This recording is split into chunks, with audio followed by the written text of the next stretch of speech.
नाज़रीन, dairy farming कैसा business है, क्या मसाइल हैं, कितना प्रॉफिट है और सबसे अच्छी डेयरी फार्मिंग के लिए कौन से जानवर ज़्यादा बेस्ट हैं।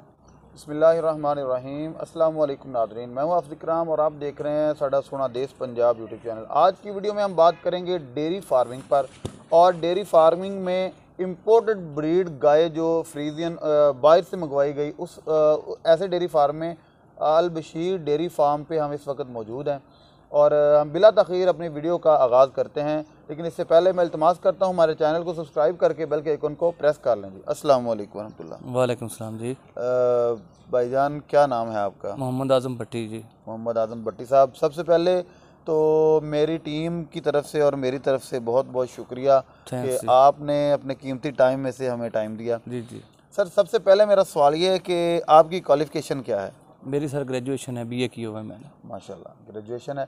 और सर, आपने ये प्रॉपर डेयरी फार्म शेड्स वगैरह लगाकर इम्पोर्टेड ब्रीड का कब से ये काम स्टार्ट किया? मैं 2016 में स्टार्ट किया है मैंने। शुरू में पहले मैंने फ्रीजन जर्सी क्रॉस का मंगवाई थी, फिर मैंने हॉलैंड से मंगवाई है डच फ्रीजियन। डच फ्रीजियन जी। और इस वक्त जो हमारे व्यूवर्स देख रहे हैं, ये गाय कौन सी है? ये हॉलैंड की भी है और ऑस्ट्रेलिया में जो आई वो भी है। और आपने ये जो ऑस्ट्रेलिया से और हॉलैंड से मंगवाई थी, ये बाई शिप मंगवाई थी या बाई एयर?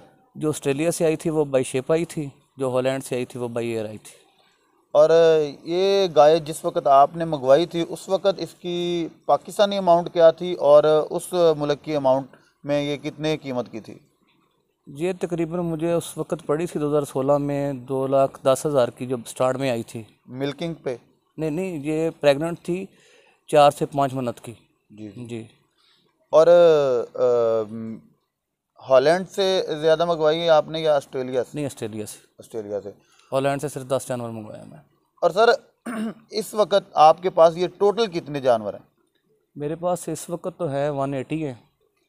और आपने जो मंगवाई थी उसके बाद आपने अब तक कितने उन्हीं से अपने जानवर तैयार किए? उन्हीं से तैयार किए। ये मेरी अल्लाह का शुक्र है कि मेरी ब्रीड इधर आके कामयाब हुई है, काफ़ी अच्छी रही है जो इधर से ब्रीड हुई है। तो जानवर मेरे पास अभी मिल्किंग में है जो इधर ब्रीड हुई है। और आपके इस वक्त जो मिल्किंग ऑलरेडी कर रहे हैं 2 टाइम, वो कितने जानवर हैं? 3 टाइम मिल्किंग होती है। 3 टाइम मिल्किंग? 3 टाइम। और कितने जानवर हैं टोटल? मेरे पास हैं जी 58 हैं जो मिल्किंग में हैं जी। और एवरेज बता सकते हैं कि एक जानवर की 3 टाइम पे कितनी मिल्किंग है? जी शुक्र अल्हम्दुलिल्लाह, मेरे पास जानवर है तकरीबन 45 लीटर तक दूध दे रहा है एक जानवर।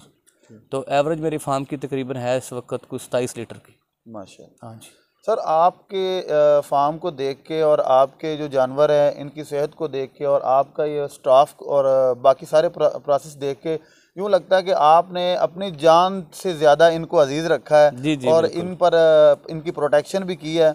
तो सर, आपने इतना शगफ आपको इस फार्मिंग से क्यों है? लोग पोल्ट्री फार्मिंग की तरफ भी जाते हैं। ये काम है जी असल में शौक का। जी। असल को बिजनेस की इंटरेस्ट होने चाहिए बंदे का। जी। वो काम करे बंदा। जो वैसे रखता है कि नहीं यार मैं ये काम शुरू कर लूँ, तो उसको नहीं करना चाहिए। जी। तो ये शौक़ आपको 2016 से ही पैदा हुआ या कि इससे पहले भी था? नहीं, पहले तो मेरे वालिद साहब ने वैसे रखे हुए थे जानवर, जो यानी कि आम होता है, भैंसें वगैरह रखी हुई थी और गाय थी जो साहीवाल नस्ल की, वो रखी हुई थी। ये दरअसल हमने ना पहले खर्चे वगैरह निकाले कि यार ये तो खा रही हैं, पल्ले से खा रही हैं, ये तो कुछ भी नहीं दे रहा है। इतने 50 एकड़ की तूड़ी चली जाती है, इतने सब्ज़ चारा है, कुछ भी नहीं होता। देसी घी खाने के लिए मिलता है या दूध है, यही है। तो इसलिए हमने सोचा कि यार इसको एज ए कॉर्पोरेट डेयरी में शिफ्ट किया जाए। जी जी। इसलिए हमने ये स्टार्ट किया 2016 में। फिर वो जानवर सेल किए हमने और ये जानवर बाहर से मंगवाए, फ्रीजन जर्सी क्रॉस मंगवाया और प्योर फ्रीजन मंगवाया। और सर, इस वक्त आपके पास जो जानवर हैं इनका टोटल 3 टाइम का मिल्क एक दिन का कितना है? तकरीबन है जी मेरा 1650 है जो टोटल है। तो 1400 सवा 1400 जा रहा है एंग्रो को, और बाकी जो इनके बछड़े होते हैं वो पी जाते हैं, वो घर चला जाता है। और सर, जैसे कि आपके ये माशाल्लाह बहुत ज़्यादा जानवर हैं, 200 के राउंड अबाउट हैं, तो इनकी वैक्सीन के लिए, सीवन के लिए आपने डॉक्टर्स का भी सिस्टम अपना ही? जी जी, डॉक्टर 24 घंटे मौजूद रहता है, 24 घंटे तक। और इन 180 जानवरों के ऊपर कितने वर्कर आपके काम करते हैं? मेरे जो 6 वर्कर हैं वो काम कर रहे हैं इधर, तो एक रात वाला है, जो पहरे वाला है, 7 हैं टोटल, एक डॉक्टर, 8 है टोटल, 8 वर्कर है। और सर आप अब ये बताएं कि इनके लिए आपने चारे का इंतज़ाम आपके पास कैसा है, क्योंकि आपको जैसे आपकी ये ब्रीड है माशाल्लाह अच्छी ब्रीड है, इसको अच्छा चारा डालेंगे तो आपको अच्छा रिज़ल्ट मिलेगा।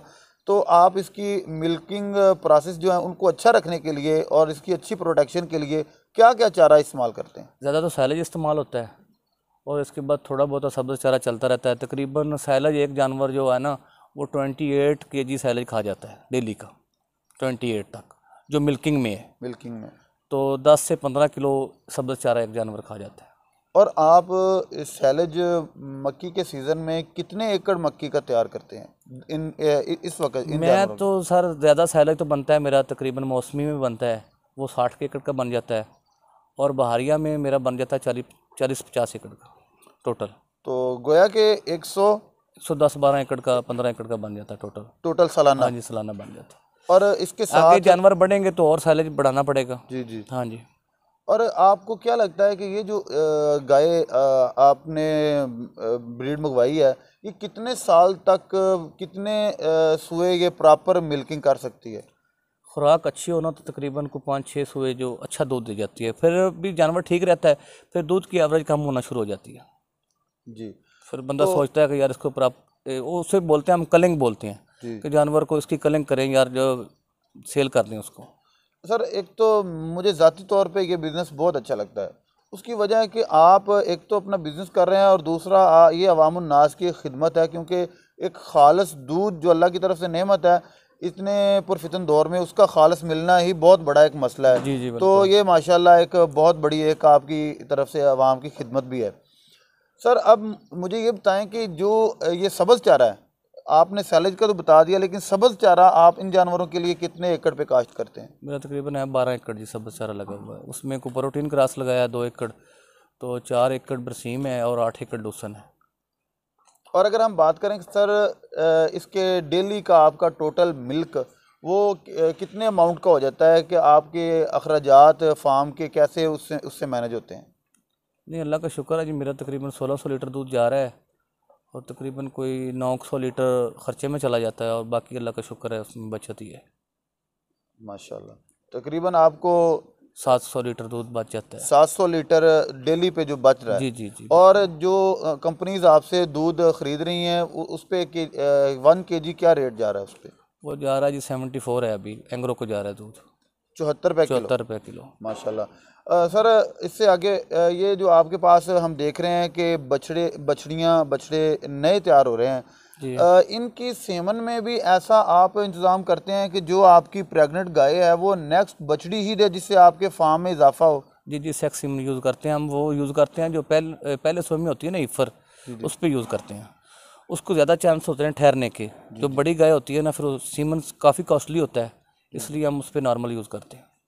तो सर इस फार्मिंग में आपको जैसे कि मौसमी जो तनाउल जाओ है वो हर तरह के बर्ड्स और जानवरों को डैमेज करता है, तो आप क्या समझते हैं कि डेयरी फार्मिंग में दूध की प्रोडक्शन कम करने वाला भी कोई मौसम है, फिर उसको कैसे मैनेज किया जाता है? गर्मी में होता है दूध कम, कोशिश करते हैं कि हम जानवर जो ना हमारे गर्मी में कम सुए में हों और सर्दी में ज़्यादा हों, कोशिश हमारी यही होती है। हम इंसेमिनेशन इस डेट से करवाते हैं कि यानी कि इंसेमिनेशन हम करवाते हैं नवंबर से शुरू करते हैं जानवर की, कि गर्मी में दूध कम हो और सर्दी में ज़्यादा हो, तो जानवर स्ट्रेस में ना आए।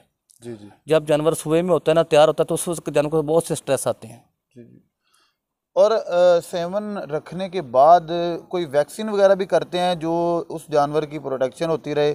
और बाज़ फार्मर ऐसा करते हैं कि वो जानवरों को जो प्रेग्नेंट होते हैं या जिनकी सेवन रखी होती है उनको अलहदा बाकी जानवरों से करते हैं, क्या आप भी कोई ऐसा इंतज़ाम करते हैं? नहीं, प्रेग्नेंट को तो नहीं कोई वैक्सीन ऐसी होती, कोई सारे जानवर को वैक्सीन होती है जो प्रॉपर होती है, मुँह खोर की होती है और फिर वो गल घोटू की होती है, फिर इसके अलावा वो दूसरी साड़ू वगैरह की वैक्सीन नहीं होती। साड़ू को नहीं वैक्सीन कर रहे, वैसे को कर रहे हैं, ट्रीटमेंट कर देते हैं साड़ू की। तो अल्लाह का शुक्र है आता ही बहुत कम है कि फीड इस स्टाइल से डालते हैं कि जानवर जब मिल्किंग से फारग होके आए, TMR रेडी खड़ी हो फीड में मिक्स करके, जो ही जानवर मिल्किंग से आए फीड शुरू हो जाए, ये जानवर बैठे ना।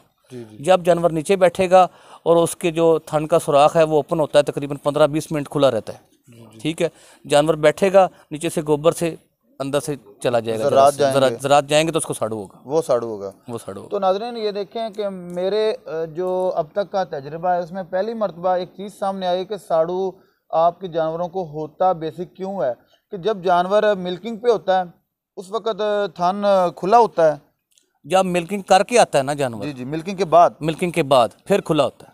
तो उससे बचने के लिए क्या आम फार्मर क्या करे और आप क्या करते हैं, परहेज उसका क्या करते हैं? नहीं, मैं तो इसलिए आपको पहले ही बताया कि मैं ऐसे करता हूँ, एक तो टी डिप होती है, एक सोल्यूशन होता है जो जानवर जब चौवाई से फारिग होता है ना, उसके थन को लगा देता है, हर जानवर के लग जाता है, हर जानवर उसका तो वो लेयर बना लेता है कि उसके सुराख को बंद करता है, बंद कर देता है। ठीक है, उसके बाद दूसरा काम ये करते हैं कि जब जानवर आता है ना मिल्किंग करके तो TMR मिक्स करके उसमें फीड सारी मिक्स होती है, तो जानवर के आगे फ़ौरन फीड शुरू हो जाती है जी, कि जानवर नीचे ना बैठे। तो नाज़रीन हमारी आज की वीडियो मैं यकीन करता हूँ कि आपको पसंद आई होगी।